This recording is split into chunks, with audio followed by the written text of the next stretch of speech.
गोविंद चले आओ,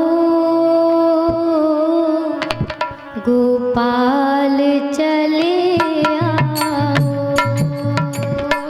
गोविंद चले आओ, गोपाल चले आओ।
सभी चाहते हैं ना, तो ऐसे आएंगे कि हाथ पे हाथ धरे यूं बैठे जैसे रिश्तेदारी में आए। ऐसे नहीं, सभी लोग ऊंचे ऊंचे हाथ, सभी लोग।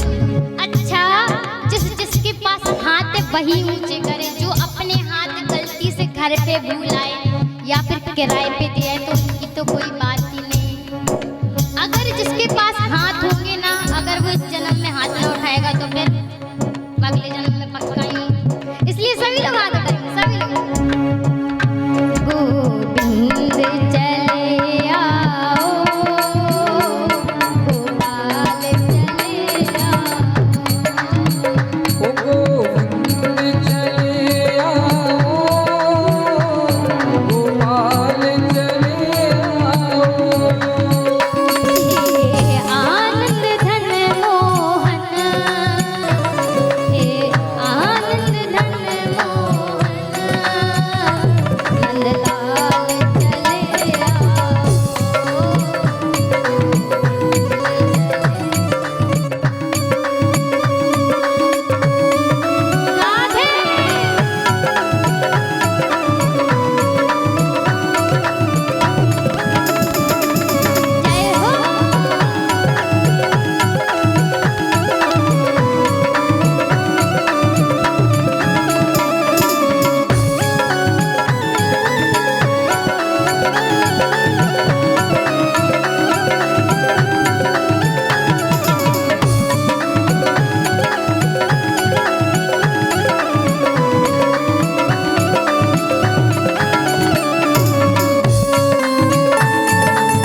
हमने लगा दी है।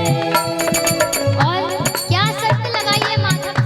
हे माधव सुनिए, या मुझको बुला लो तुम, या खुद ही चले आओ। या मुझको बुला लो तुम या खुद ही चले आओ। या मुझको बुला लो तुम, या खुद ही चले आओ। या मुझको बुला लो तुम या खुद ही चले आओ। हे आनंद धन मोहन, हे आनंद धन मोहन, गोविंद चले आओ, गोविंद चले आओ। गोविंद चले आओ, गोपाल चले आओ। ओ गोविंद चले आओ। गोपाल चले आओ। गोविंद चले आओ। गोपाल चले आओ। जय हो। जय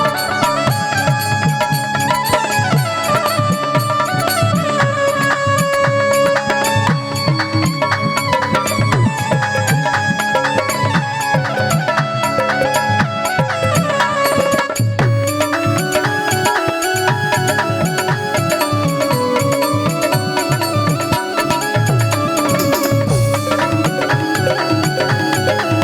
जय हो।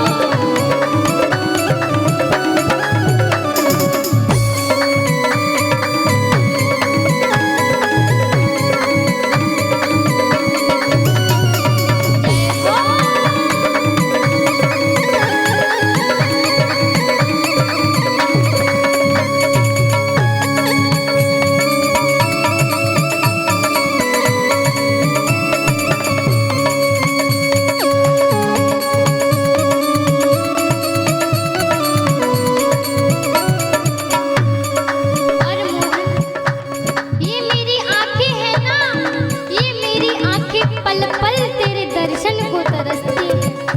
तो मोहन सुनिए, तेरे दर्शन को मोहन, मेरे नैन तरसते हैं। दर्शन को मोहन मेरे नैन तरसते हैं। तेरे दर्शन को मोहन, मेरे नैन तरसते हैं। दर्शन को मोहन मेरे नैन तरसते हैं। अब और न तरसाओ, अब और न तरसाओ, गोविंद चले आओ। अब और न तरसाओ, गोविंद चले आओ।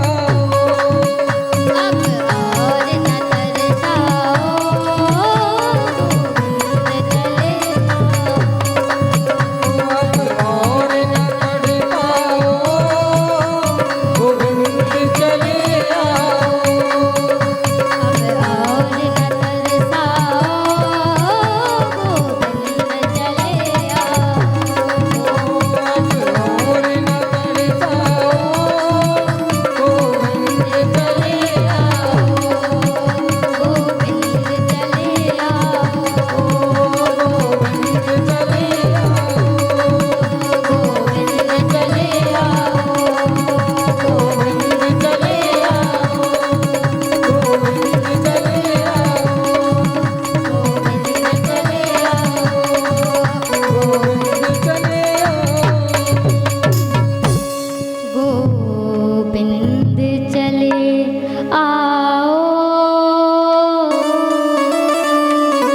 गोपाल चले अच्छा मैया और भैया एक बात, ऐसे आएंगे क्या गोविंद? इतनी आसानी से आ जाएंगे क्या? आप सभी तो यूं करके बैठे, हाथ पे हाथ रखे। ऐसे आने वाले हैं क्या मेरे ठाकुर? नहीं आएंगे। तो कैसे आएंगे? सभी लोग आएंगे। गोविंद चले आओ, गोपाल चले आओ, गोविंद चले आओ, गोपाल चले आओ।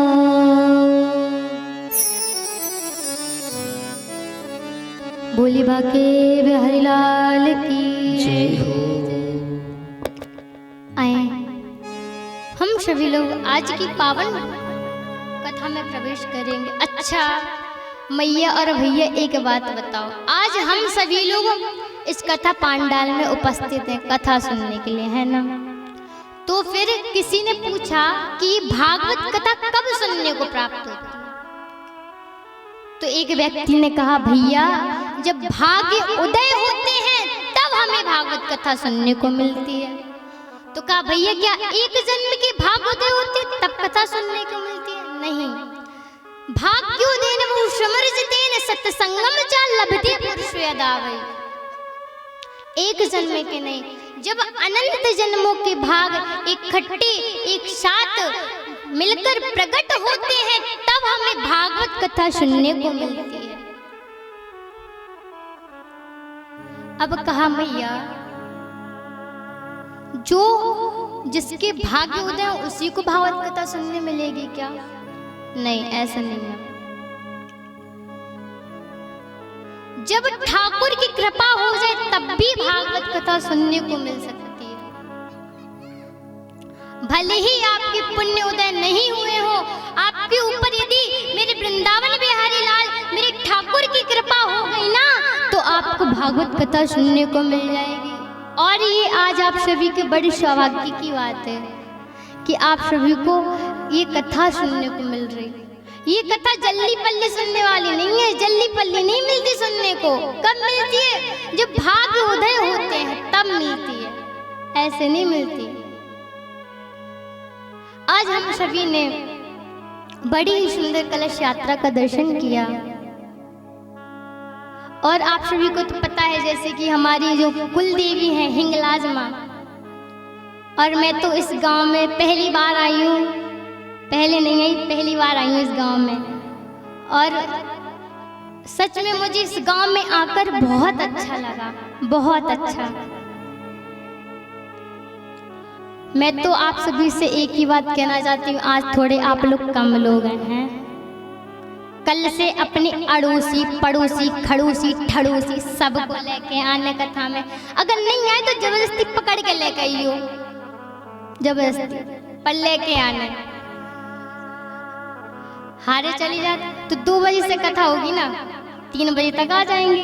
और ये काम तो जिंदगी भर तक रहता है, क्योंकि ये शरीर है ना, जब तक ये जिंदगी है, जब तक ये जिंदगी है तब तक ये फुर्सत नहीं होगी काम से, क्योंकि काम तो जिंदगी भर का रहता है, कोई ना कोई काम आता ही रहता है।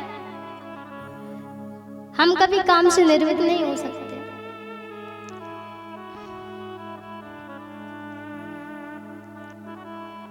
तो महाराज जो विभीषण जी थे ना, उन्होंने हनुमान जी से कहा महाराज मैंने तो अपने जीवन में कभी पुण्य नहीं किए, मैंने अपने जीवन में कभी पुण्य नहीं किए, सदा ही मैंने पाप किया है, तो मुझे भागवत कथा सुनने को कैसे मिलेगी? तो हनुमान जी महाराज कहते हैं हे महाराज आपने पुण्य नहीं किया कोई बात नहीं, परंतु आपके ऊपर ठाकुर की कृपा हो गई है तो आपको भागवत कथा सुनने को अवश्य मिलेगी। तो लिखा गया है अब मोहि भाव ऋष हनुमंता, अब मोहि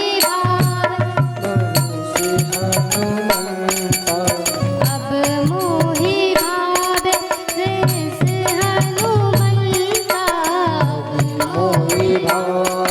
ऋष हनुमंता, बिन हरि कपि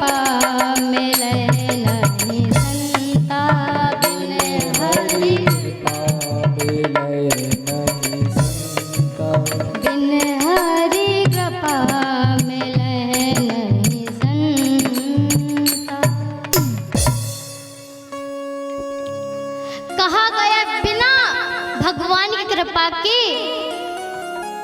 सत्संग नहीं मिलता, भागवत कथा सुनने को नहीं मिलती। ये आप सभी के सौभाग्य की बात है। अच्छा ये तो छोड़ो, भागवत जी में लिखा गया है कि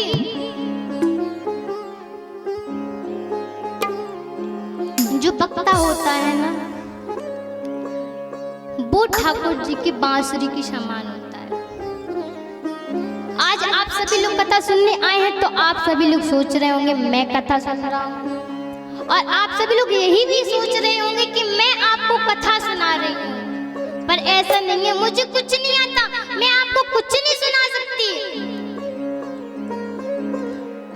अच्छा एक बात बताऊं मैं आप सभी को, जब हम सभी लोग कहीं जाने की सोचते हैं, मंदिर जाने की सोचते हैं, जैसे कि आज कलश यात्रा थी तो आप सभी ने सोचा आज मैं कलश यात्रा में जाऊंगी, जल विहार करूंगी, कथा सुनूंगी। जब हम ऐसे विचार मन में लाते हैं तभी ठाकुर हमारे अंदर प्रवेश कर जाता है। भागवत जी में लिखा गया है कि कथा भी श्री कृष्ण सुनते हैं और कथा कहते भी श्री कृष्ण हैं। अच्छा आप सभी ने बांसुरी को देखा होगा, देखा है ना बांसुरी को, मुरली को। मुरली कैसी होती है? खाली होती, एकदम खाली, उसमें कुछ होता है? नहीं होता। उसमें अगर कुछ होता है तो छिद्र होते हैं, और जिस वस्तु में, जिस चीज में छिद्र होते हैं उसे हमारे शास्त्र दूषित कहते हैं। परंतु जब मेरे बिहारी जी, जब मेरा ठाकुर उस बांसुरी को अपने अधरों पे धरता है तो वो बांसुरी भी मीठे मीठे तानों में बजने लगती है। ठीक उसी बांसुरी की तरह मैं हूँ। जब मेरा बिहारी जी, जब मेरे ठाकुर जी मेरे अंदर फूंक मारते हैं तो मैं भी मीठी मीठी तानों की तरह बजने लगती हूँ।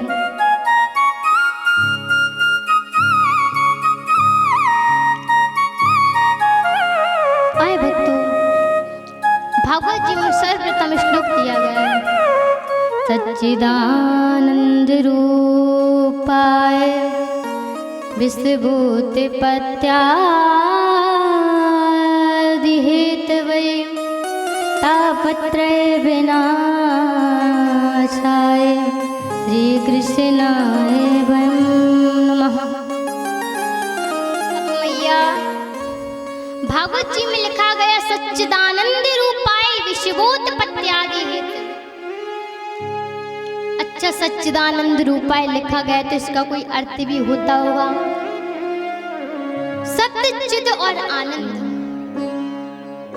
अच्छा मैया ये सत्य और चिद आनंद क्या है? तो कहा गया सत्य वो है जब इस दुनिया में, जब इस संसार में कोई नहीं था तब भी वो सत्य था। जब आगे चल के इस संसार में, इस दुनिया में कोई नहीं रहेगा तब भी वो सत्य रहेगा। कौन है वो सत्य? तो कहा गया ठाकुर जी, क्योंकि जब हम इस दुनिया में नहीं थे तब कौन था? ठाकुर जी तो थे ना इस दुनिया में। और जब आगे चलकर, जब इस दुनिया में, इस संसार में कोई नहीं रहेगा तब भी वो सत्य रहेगा। अब कहा गया चिद। चिद माने क्या होता है? तो चिद माने होता है प्रकाश। जैसे अभी तो शाम का पहर है तो अभी हमें लाइट की आवश्यकता नहीं है, परंतु जब रात्रि होती है तो हमें आवश्यकता पड़ती है, लाइट की पड़ती है ना। अगर लाइट नहीं होगी तो आप सभी को दिखेगा? कुछ नहीं दिखेगा। तो कहा गया चित माने भी ठाकुर जी ही होते हैं। बोला कैसे? क्योंकि जो ठाकुर जी होते हैं उन्हें किसी लाइट की आवश्यकता पड़ती है क्या? बोलो मैया, पड़ती है? किसी बल्ब की आवश्यकता पड़ती है? किसी लैंटर्न की आवश्यकता पड़ती है? नहीं पड़ती, क्योंकि वो खुद ही प्रकाश के समान है, तो उन्हें क्यों पड़ेगी? सत्य चित और आनंद। अब मैया मुझे तो लगता है आनंद तो आप सभी लोग बड़े आराम से जानते होंगे, जानती है ना। अरे भैया आज तो रसगुल्ला खाने को मिल गया, सो कहते हैं भोजन में बड़ो आनंद आ गयो।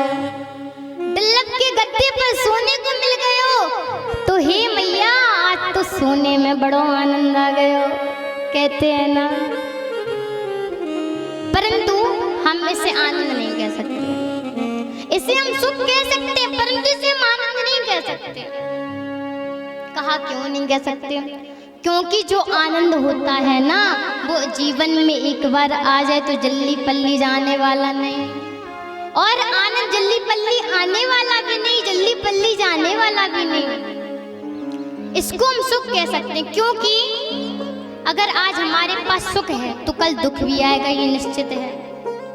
जैसे सप्ताह में 7 दिन होते हैं ना, रविवार, सोमवार, मंगलवार, बुधवार, गुरुवार, शुक्रवार, शनिवार, रविवार होते हैं 7 दिन। ये नियति का नियम है, ये 7 दिन तो आने ही है। ठीक उसी प्रकार जो हमारा जीवन है ना, इसमें भी सुख और दुख आता है। अगर हमारे पास दुख है तो सुख भी आएगा, और सुख है तो दुख भी आएगा। ये जीवन के दो पहलू हैं। तो संतजन ने कहा, हे भगवान ये बताइए ये आनंद क्या है? तो कहा गया, अच्छा नंद के घर में क्या हुआ था? तो कहा, नंद घर आनंद भयो जय कन्हैया लाल की, नंद घर आनंद भयो जय कन्हैया लाल की, नंद घर आनंद भयो जय लाल की, नंद घर आनंद भयो जय कन्हैया लाल की, नंद घर आनंद भयो जय कन्हैया लाल की, जय कन्हैया लाल की, जय बोलो गोपाल की, जय कन्हैया लाल की, जय हो गोपाल की, जय कन्हैया लाल की, जय बोलो गोपाल की, जय कन्हैया लाल की, जय हो गोपाल की, नंद घर आनंद भयो जय कन्हैया लाल की, नंद घर आनंद भयो जय कन्हैया लाल की, नंद घर आनंद भयो जय कन्हैया लाल की, नंद घर आनंद भयो जय कन्हैया लाल की, जय कन्हैया लाल की, जय बोलो गोपाल की, कन्हैया लाल की, जय बोलो गोपाल की, जय कन्हैया लाल की, जय बोलो गोपाल की, कन्हैया लाल की, जय बोलो गोपाल की, नंद घर आनंद भयो जय कन्हैया लाल की, नंद घर आनंद भयो जय कन्हैया लाल की, नंद घर आनंद भयो जय कन्हैया लाल की, आनंद भयो जय कन्हैया लाल की, नंद घर आनंद भयो जय कन्हैया लाल। अच्छा मैया, नंद के घर क्या हुआ? तो नंद के घर में तो लाला भयो तो ना। तो फिर संत जन ने ये क्यों कहा, नंद घर आनंद भयो जय कन्हैया लाल? ये भी तो कह सकते थे, नंद घर लाला भयो जय कन्हैया लाल की, नंद घर छोरा भयो जय कन्हैया लाल की, नंद घर बेटा भयो जय कन्हैया लाल की। अब ये क्यों कहा कि नंद घर आनंद भयो? तो इसलिए कहा क्योंकि जो आनंद है ना वो मेरे ठाकुर है, मेरा कन्हैया है। तो प्यारे सच्चिदानंद रूप आए, जो सच्चिद आनंद के स्वरूप है, ऐसे श्री बांके बिहारी लाल जी के चरणों में प्रणाम करती हूँ। तापत्रय विनाशाय, तीनों प्रकार के ताप नष्ट करने वाले। अच्छा मैं ये 3 ताप कौन से होते हैं? तो कहा गया दैहिक, दैविक, भौतिक ताप। ये 3 प्रकार के ताप होते हैं, इन सभी को मेरे ठाकुर दूर करते हैं। तापत्रय विनाशाय श्री कृष्णाय वयम नमः। ऐसे श्री ठाकुर जी के चरणों में हम सभी भक्त मिलकर प्रणाम करते हैं।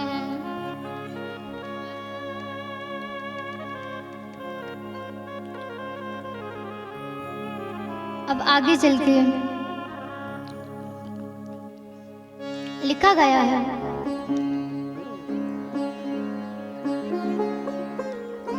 एक नैमिषारण्य क्षेत्र है, उस क्षेत्र में बहुत सारे संत जन बैठे हैं, बहुत बड़ी बड़ी आयु के संत हैं। उस सभा में सभी संत नित्य क्रिया करके उपस्थित हैं। आज उसी सभा में श्री 20 वर्ष के श्री सूत जी महाराज पधारे। जब सूत जी महाराज वहां पे पधारे, सभी संतों ने उनको प्रणाम किया। आज जब सूत जी महाराज ने देखा कि मैं तो इतना छोटा सा बालक हूँ और सभी संतजन इतनी बड़ी बड़ी आयु वाले सभी संतजन मुझे प्रणाम कर रहे हैं,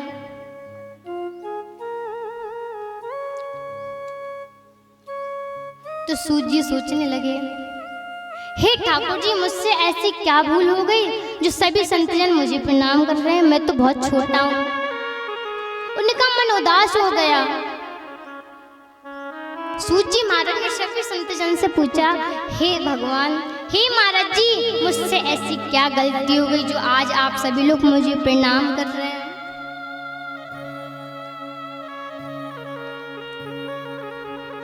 सभी महाराज ने कहा, हे सूत जी महाराज, आप उम्र में तो भले ही छोटे परंतु आप ज्ञान में बड़े हैं।